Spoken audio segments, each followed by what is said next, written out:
Jake Martinez shifted the worn leather straps of his grandfather's military backpack and tried not to wince as another round of alien laughter echoed through the Galactic Survival Academy briefing hall. The thing looked like it had survived 3 wars, which, knowing Grandpa Martinez, it probably had.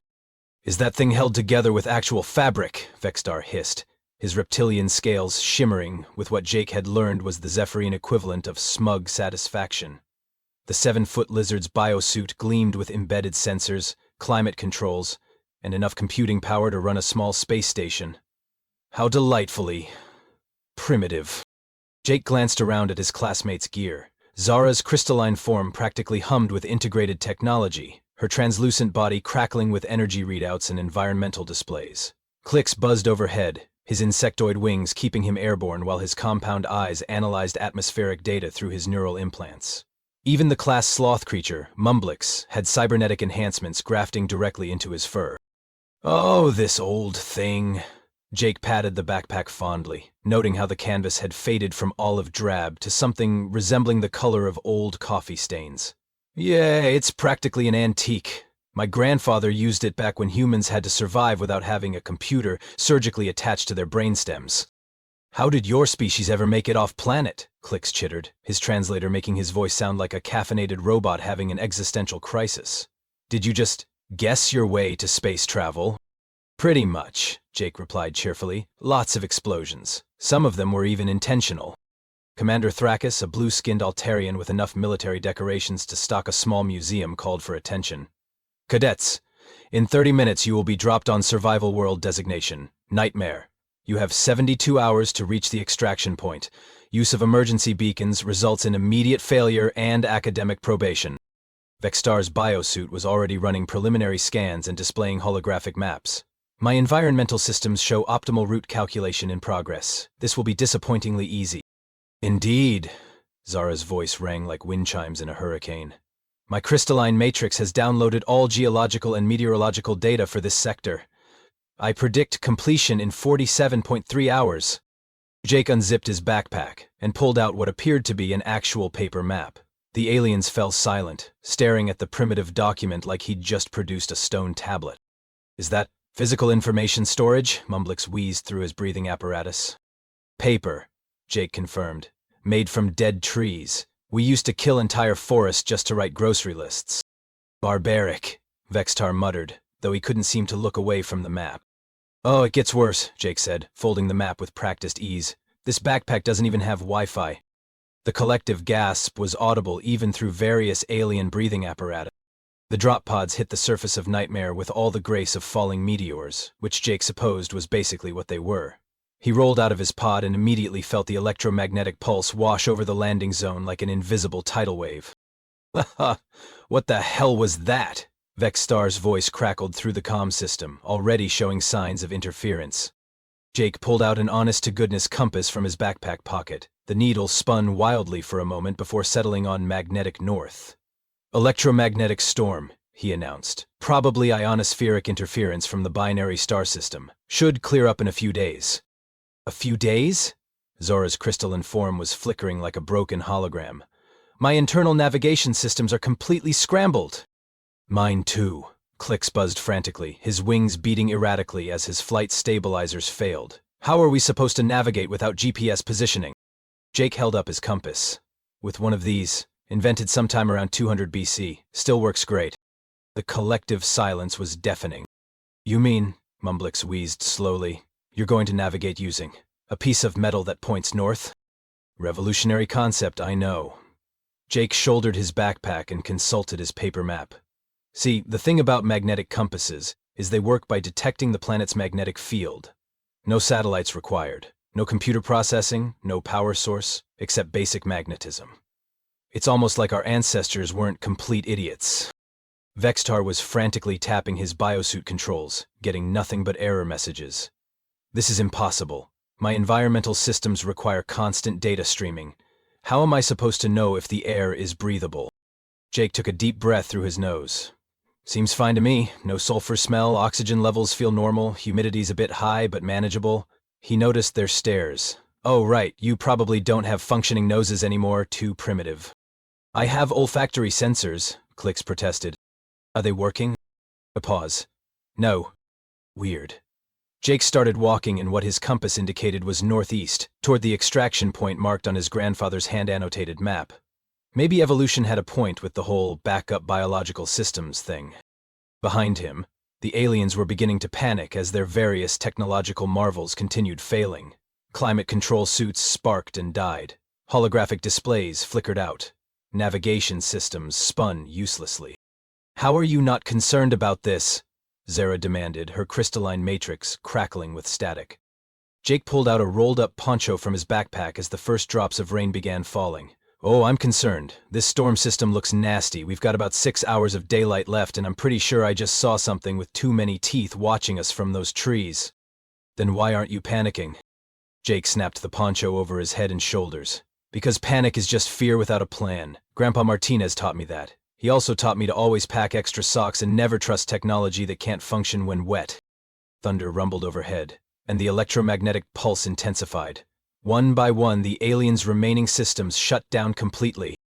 "So," Jake called over the rising wind, "anyone want to learn how to read a barometer? Because this storm's going to get a lot worse before it gets better."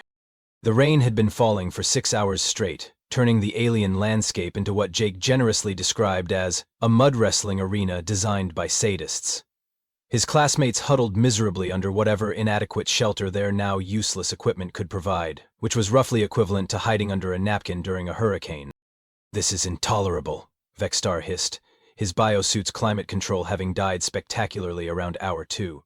"My scales are designed for arid environments. This moisture will cause fungal infections." Jake, meanwhile, had constructed what appeared to be a functional shelter, using nothing but his poncho, some rope from his backpack, and a few strategically bent tree branches. He was currently engaged in an activity that was causing his alien classmates to question everything they thought they knew about human biology. "Is he eating that?" Zara whispered, her crystalline form refracting the dim light as she stared in horrified fascination. There was a handful of what looked like weeds and berries that Jake had casually plucked from the ground. He chewed thoughtfully, occasionally spitting out seeds. "Tastes like bitter lettuce with a hint of something that might kill me," Jake announced cheerfully. "But the survival guide says it's probably edible for humans, key word being probably. You're consuming unidentified plant matter based on probability." Clake's compound eyes were practically bulging out of his skull. "Without running toxicology scans? Without chemical analysis? Without even a basic spectral reading?" Jake shrugged. "My great-great-grandfather ate grass soup during the siege of Leningrad and lived to be 92. Humans have this weird ability to survive on stuff that would kill most sensible species." He popped another berry into his mouth. "We're basically biological garbage disposals with anxiety disorders." Mumblix made a sound that his translator rendered as disgusted whimpering. "But what if it's poisonous?" "Then I'll probably throw up for a while and feel terrible," Jake replied matter-of-factly. "But I won't die. Human stomachs are like chemical weapons factories. We can process stuff that would dissolve most aliens from the inside out. Ever heard of something called hot sauce?" The aliens collectively shuddered. Things got even weirder when Jake decided it was time to sleep. While his classmates complained bitterly about the cold, the wet, the uncomfortable terrain, and the complete inadequacy of their technological comfort systems, Jake simply rolled out what appeared to be a thin blanket and lay down on a pile of leaves. "You cannot possibly be comfortable," Zara observed, her voice tinkling with disbelief. "The ground temperature is 42 degrees Fahrenheit. You're lying on decomposing organic matter. There are at least 17 different species of biting insects in the immediate vicinity." Jake yawned. "Yeah, it's not great, but I've slept on worse. Bus station floors, airport benches. That one time I had to sleep standing up in a Tokyo subway car for 6 hours. He adjusted his backpack to use as a pillow. Humans can sleep anywhere. It's like a superpower, except completely useless in modern society. "How is that possible?" Vextar demanded. "Your spine will be completely misaligned, your muscles will cramp, your immune system will be compromised by exposure." "Probably," Jake agreed, closing his eyes. "But I'll be rested enough to function tomorrow, which is more than I can say for you guys. Evolution designed humans to be persistence hunters. We don't need to be fast or strong or comfortable. We just need to keep going when everything else gives up." The aliens watched in stunned silence as Jake's breathing evened out and he fell asleep within minutes, apparently unbothered by the rain, the cold, the uncomfortable ground, or the strange howling noises coming from the forest. This is impossible, Click muttered. No sentient species should be able to function under these conditions. Yeah, well, Jake's voice drifted up from his improvised bed. That's why we're called the crazy ones in most galactic databases. We're the species that looked at a ball of fire 93 million miles away and said, I bet we could harness that. We're the ones who invented recreational skydiving and deep-sea diving and something called parkour, which is basically the art of falling with style. He shifted slightly, getting comfortable on his pile of leaves. The universe is a hostile, terrifying place designed to kill everything in it. Most species evolve to avoid danger. Humans evolve to look danger in the eye and ask if it comes in different flavors. A particularly loud howl echoed through the forest, and all the aliens flinched. Jake didn't even open his eyes. That's either a very large predator, or someone's really upset about the weather, he murmured. Either way, nothing I can do about it tonight except get some sleep. Within minutes, he was snoring softly, leaving his alien classmates to contemplate the terrifying realization that humans might just be the most adaptable species in the galaxy. And they were only 12 hours into the test. Hour 18 brought what Jake's grandfather would have called a real shitstorm, though Jake was fairly certain Grandpa Martinez had never faced a Category 5 electromagnetic hurricane on an alien death world. The storm that had been merely unpleasant the night before had evolved into something that seemed personally offended by the existence of life itself. My biosuit is completely dead, Vextar announced, his voice barely audible over the howling wind. The 7-foot reptilian was shivering so violently that his scales were chattering like castanets. Internal temperature regulation has failed. My species enters hibernation mode at temperatures below 60 degrees Fahrenheit. Well, that's inconvenient, Jake shouted back, consulting what appeared to be an actual paper weather chart from his backpack. He had to hold it down with both hands to keep it from becoming an impromptu kite. Because according to this barometric pressure reading, we're looking at temperatures dropping into the 30s over the next few hours. Clix had given up trying to fly entirely. His navigation system so scrambled he'd been flying in circles for the past hour before crash landing in what he'd later described as the least dignified moment of my academic career. His compound eyes were twitching with what Jake assumed was the insectoid equivalent of a nervous breakdown. How are you reading weather patterns from a piece of paper? Clix chittered desperately. Jake tapped the barometer attached to his compass. Atmospheric pressure. When it drops this fast, you're looking at a major storm system. The wind pattern suggests a spiral formation, probably centered about 15 kilometers north of here. He squinted at the increasingly hostile sky. This isn't just weather anymore. This is the planet trying to kill us. My crystalline matrix is fracturing from the electromagnetic interference, Zara announced, her normally pristine form now crackling with static discharge. I cannot maintain structural integrity much longer. Mumblix wasn't even talking anymore, just making small whimpering noises through his breathing apparatus, which had been making increasingly concerning grinding sounds for the past hour. Jake looked around at his classmates, all of whom were in various stages of technological and biological failure, and made a decision that would have made his grandfather proud, and his teachers deeply concerned. Right, he announced, unzipping his backpack with the kind of authority usually reserved for military commanders and people who actually knew what they were doing. Change of plans. We're not making it to the extraction point in this weather. We need shelter, we need heat, and we need it now. From the depths of his seemingly magical backpack, Jake began producing items that his alien classmates had previously dismissed as quaint relics. A compass that actually pointed north, a fire starter that didn't require batteries, emergency rations wrapped in something called mylar that reflected heat, a first aid kit containing actual bandages instead of nanobotic healing systems, and rope. Lots and lots of rope. Is that cordage made from plant fibers? Vextar asked weakly, his reptilian brain struggling to process the concept. Hemp rope, Jake confirmed, already identifying suitable anchor points for an emergency shelter. Tensile strength of about 20,000 pounds. Been using it for centuries. Never needs a software update. The wind picked up to truly biblical proportions, and that's when things went from bad to, oh God, we're all going to die on an alien world and our parents will never find the bodies. Jake, Zara's voice cracked with static and genuine panic. Clix is down. His wing membranes are torn. Jake looked over to see the insectoid cadet crumpled against a rock formation, his delicate wings shredded by debris carried on the wind. Without his flight systems, Clix was essentially a very intelligent bug with no way to escape ground-based predators. Mumblix's breathing apparatus just failed, Vexstock called out, his voice already showing the effects of dropping body temperature. He's going into respiratory distress. And that's when Jake Martinez, descendant of soldiers and carriers of battered backpacks, did something that would be talked about in Galactic Survival Academy classes for the next 50 years. He ran toward the danger instead of away from it.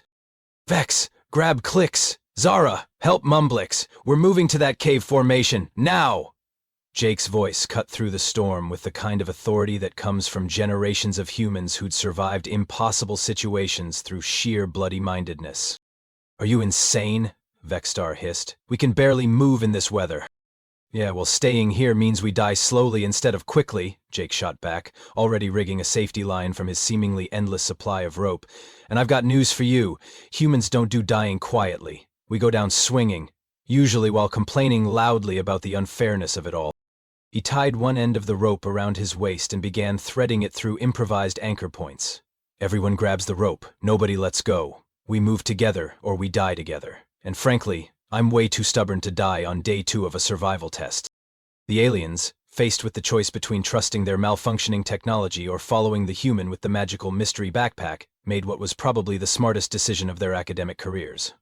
They grabbed the rope. This is madness, Zara whispered, her crystalline form barely holding together as electromagnetic pulses wreaked havoc on her matrix. Yeah, Jake agreed cheerfully, shouldering his backpack and preparing to lead a group of technologically dependent aliens across a hostile landscape in hurricane-force winds, using nothing but rope, determination, and the kind of stubborn human optimism that had gotten their species off a small blue planet in the first place. But it's the fun kind of madness. How is this fun? Vexstar demanded. Jake grinned, and for a moment his alien classmates caught a glimpse of something that had allowed humans to colonize half the galaxy, despite being soft, slow, and completely lacking in natural weapons. Because, Jake said, we're still alive to complain about it. The cave Jake had spotted turned out to be less cozy shelter and more barely adequate hole in the rock that smells like something died in it. But after 20 minutes of fighting hurricane-force winds while dragging 4 aliens across hostile terrain, it looked like the Ritz-Carlton. Is that actual fire? Vexstar whispered in amazement as Jake coaxed flames from what appeared to be a small metal device and some shredded paper from his notebook. Magnesium fire starter, Jake explained, feeding small twigs to the growing flame. Grandpa Martinez swore by them. Burns at about 3,000 degrees Fahrenheit, works when wet, and doesn't require a nuclear reactor to operate. He glanced around at his classmates, who were staring at the fire like it was some kind of mystical phenomenon. You guys do know how fire works, right? Theoretically, Clicks chittered weakly, his torn wing membranes wrapped in actual cloth bandages from Jake's first aid kit. But most civilized species moved past combustion-based heating millennia ago. Yeah, well, civilized doesn't keep you warm when your fancy heating systems fail, Jake replied, carefully positioning rocks around the fire to reflect heat back into the cave. Fire is basically controlled destruction that gives off heat and light. Humans figured this out about 1 million years ago, and we've been setting things on fire ever since. It's kind of our thing. Mumblix was breathing easier now, his respiratory distress eased by the warmth and by breathing apparatus repairs that involved actual tape and wire from Jake's seemingly bottomless backpack. Your first aid techniques are primitive but effective, he wheezed. Primitive works when advanced doesn't, Jake said, checking the bandage on Click's wing. Grandpa Martinez served in 3 different wars and 2 colonial conflicts. You know what saved more lives than advanced medical technology? Clean bandages, antibiotics, and not giving up on people. He pulled out what looked like a small, weathered notebook and began sketching a rough map of their situation. Okay, strategic assessment time. We're approximately 12 kilometers from the extraction point, but the storm system is moving southeast, which means we'd be walking directly into it. Terrain maps show a river system about 3 kilometers north that should provide some natural windbreak. Zara's fractured crystalline form was slowly stabilizing near the fire's warmth. How are you calculating all of this without computer assistance? Jake tapped his temple. Pattern recognition, basic trigonometry, and what Grandpa called educated guessing backed up by common sense. He showed them the notebook, filled with hand-drawn maps, weather notations, and what appeared to be tactical diagrams. He kept field notes during the Centauri campaign, wrote down everything he learned about survival, leadership, and how to keep people alive when everything goes wrong. This is his notebook? Vexstar asked, his scales warming to a healthier color as his body temperature stabilized. All of them. He gave it to me before he died. along with the backpack and some advice about how the universe likes to kill things, but humans are too stubborn to stay dead. Jake flipped through pages of cramped handwriting, tactical sketches, and what looked like poetry. He said that technology fails, but knowledge passed down through generations stays with you. Clicks leaned in closer, his compound eyes scanning the pages with growing fascination. These tactical formations, they're designed for coordinating different species with different capabilities. Grandpa served in the Mixed Species Colonial Defense Force, Jake explained. Humans, Altarians, vegan engineers, even some crystalline core units. He learned that every species has strengths and weaknesses. The trick is making the strengths cover the weaknesses. Jake looked around at his classmates, all of whom were listening with the kind of attention usually reserved for life-threatening situations. Which, to be fair, this was. Vex, your species has enhanced strength and thermal vision, right? Even without your biosuit. Yes, but how did you... Zariah, your crystalline structure can process electromagnetic frequencies even when your tech is down. Basic functions, yes, but... Clicks. You can detect air current patterns and atmospheric pressure changes through your wing membranes? Even damaged ones can sense basic atmospheric data, Clicks admitted. And Mumblix, your species has enhanced hearing and can detect subsonic vibrations? Mumblix nodded slowly. Jake grinned, and it was the kind of grin that had preceded humanity's most spectacularly successful disasters. Then we don't need technology. We need teamwork. He started sketching a new tactical formation in his notebook. Vex, your point guard. Your thermal vision can spot obstacles and potential threats through the storm. Zara, you're our communications hub. Your EM sensitivity can help us navigate around the worst of the electrical activity.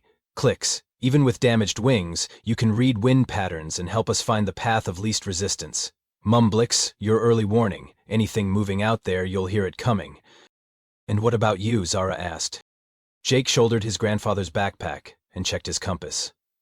I'm doing what humans do best.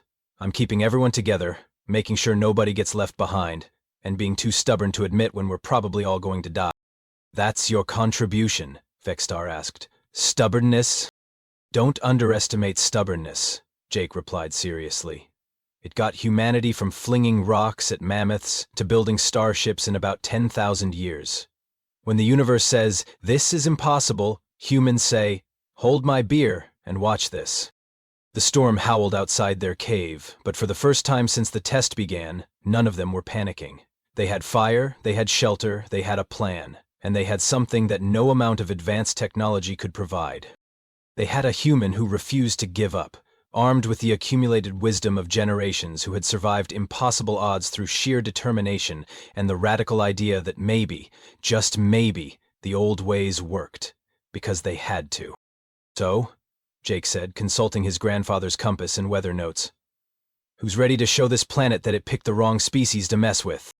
The aliens looked at each other, then at the human with his battered backpack in unshakable confidence. Let's go make Grandpa Martinez proud, Vexstar said. And for the first time since landing on Nightmare, Jake actually believed they might make it out alive. The rescue shuttles found them 18 hours ahead of schedule, camped beside the extraction point with a signal fire that could probably be seen from orbit. Jake was teaching Vexstar how to tie a proper bowline knot while Zara practiced reading his grandfather's compass. Clicks was taking notes on wind pattern recognition, and Mumblix was carefully copying Jake's fire-starting technique into his own notebook. This is impossible, Commander Thrakis announced, his blue skin flushing darker with confusion as he reviewed the sensor data. The electromagnetic storm should have disabled all navigation systems. How did you reach the extraction point early? Jake looked up from where he was showing his classmates how to identify edible plants. We used the revolutionary technique of walking in the right direction while not dying. But your equipment worked perfectly, Jake interrupted, patting his grandfather's backpack. Turns out analog technology has this weird property where it keeps functioning even when the universe is having a bad day. The rescue team's medical scanners were going crazy trying to figure out how 5 cadets had not only survived the worst electromagnetic storm in the planet's recorded history, but had actually thrived. Clix's wing repairs were holding perfectly despite being made from cloth and medical tape. Vexstar's hypothermia had been completely reversed using nothing but fire and shared body heat. Everyone was well-fed, properly hydrated, and showing signs of what the scanners could only classify as improved teamwork efficiency. Cadet Martinez, Commander Thrakis said slowly, your psychological profile, indicated antisocial tendencies and difficulty with group cooperation. Well, Jake said, helping Mumblix pack up the last of their improvised camp. Turns out I cooperate just fine when everyone stops trying to prove how superior their technology is and starts focusing on not dying horribly. Vexstar stepped forward, his scales rippling with what Jake had learned was the Zephyrian equivalent of embarrassment. Commander, I need to submit a correction to my pre-test assessment of Cadet Martinez. I stated that his equipment was primitive and inadequate. Vexstar glanced at Jake's backpack with something approaching reverence. I was wrong. His equipment was proven and reliable. It was our technology that was inadequate. Zara's crystalline form chimed in agreement. My analysis concluded that human survival methods were inefficient. This was incorrect. Human methods are robust precisely because they account for system failures that more advanced species ignore. Plakes buzzed his wings experimentally, testing Jake's repairs. I recommended that humans should not be admitted to advanced survival programs due to their reliance on outdated techniques. His compound eyes focused on Jake. I now recommend that human techniques should be mandatory curriculum for all advanced survival programs. Commander Thrakus looked between the cadets and his sensor readings, clearly trying to process information that didn't fit any known paradigm. Cadet Martinez, how do you explain your group's exceptional performance under impossible conditions? Jake shouldered his grandfather's backpack and checked his compass one final time before closing it. Simple. Everyone else prepared for the test they expected to take. I prepared for the test the universe actually gave us. He looked around at his former tormentors, now genuinely listening to every word he said. See, the thing about the universe is that it doesn't care about your technological superiority, or your advanced degrees, or your perfectly calculated survival algorithms. The universe just wants to kill you, and it's really good at finding creative ways to do it. Jake patted his backpack fondly. But humans have been dying in creative and horrible ways for millennia. And every generation that survived long enough to reproduce passed down a little bit more knowledge about how to keep breathing when everything goes wrong. This backpack isn't just survival gear, it's accumulated wisdom from people who faced impossible odds and lived to complain about it. And the moral of the story? Commander Thrakus asked. Jake grinned, the same stubborn grin that had gotten humanity through ice ages, plagues, wars, and the occasional alien invasion. Sometimes the old ways work best, especially when the new ways fail spectacularly. And when in doubt, pack extra rope, and never underestimate the power of human stubbornness. As they boarded the rescue shuttle, Zara turned to Jake with a question that had been bothering her since the storm. Jake, what would you have done if we hadn't made it? If the storm had been too much, or if someone had been seriously injured? Jake was quiet for a moment, then pulled out his grandfather's notebook and showed them the last entry, written in faded ink on yellowed paper. Sometimes you lose people. Sometimes the universe wins. But you never give up. You never leave anyone behind. And you never stop fighting until the very last breath. Because that's what it means to be human. We don't survive because we're the strongest or the smartest or the most advanced. We survive because we refuse to quit. He closed the notebook and tucked it back into his backpack. I would have kept trying until we all made it out. Or until there was nobody left to try. The shuttle lifted off, carrying 5 cadets who had learned that sometimes the most advanced technology in the universe is the refusal to give up, combined with a really good backpack and the accumulated wisdom of stubborn ancestors. And in the cargo bay, Jake's grandfather's backpack sat quietly, its worn leather straps and faded canvas holding secrets that no computer could calculate. The knowledge that survival isn't about having the best equipment, but about having the courage to keep going when all the equipment fails. Class dismissed.